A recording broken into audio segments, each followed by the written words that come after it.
some of the retailers. We already touched on TJX and Target, and now we're taking a look at Lowe's. Some thoughts there. Lowe's was originally the winner, and it started out higher. Weather, that was tough, weaker consumer sentiment, higher mortgage rates. The existing home sales that came in March were the lowest since 2009. So the group is under some pressure.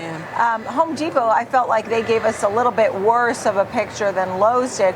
Home Depot also snapped that great beat streak that they had, about 7%. Yeah, but look, Palo Alto, the bar was higher. Said that even the AI naysayers are moving to the cloud. It's undeniable. Whether you want to be on the train or not be on the train, you're left behind. And so it's this kind of name that stays front and center, right?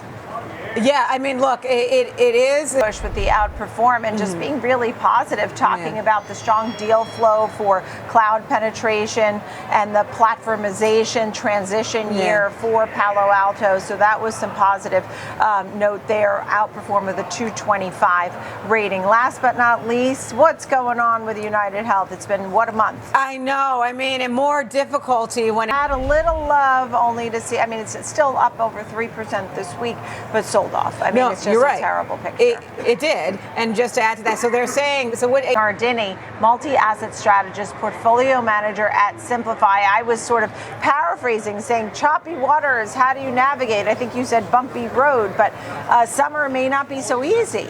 Yeah, exactly. Thanks, Nicole, for having me. Excited to be here. The way that I think July 9th may be the day that, I'm not 100% sure, but I think that's the day that we have to sort of regroup on these tariff pause.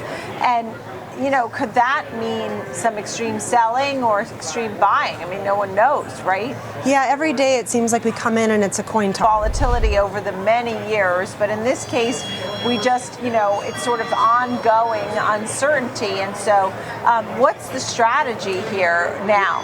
Yeah, absolutely. So that's the beauty of a small community bank, right? You have that relationship with your banker, and you understand whether or not I'm a reliable person to lend that money. And maybe the big money center banks can't see the same picture. Maybe they don't know the area, the geography, what kind of business maybe it's really needed in this area. So that's the beauty, at least in my opinion. You're exactly right, Nicole. You're exactly right. In fact, paid if you figure out a solution. You're exactly right. Let's talk about also just the landscape of what happened to small banks, to regional banks during the time that they had so much exposure to commercial real estate, and they got caught with their, you know, what was it, the basket, the hand with the basket with nothing in it.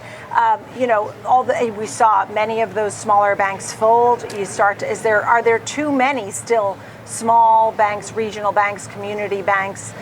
Do you foresee more mergers and acquisitions in the group? Banks have gone 20 years on tariffs. I mean, I'm sure some of the folks are coming in. Jamie Dimon actually said of JP Morgan said that it could be more economic pain for investors than they realize with the tariff uncertainty.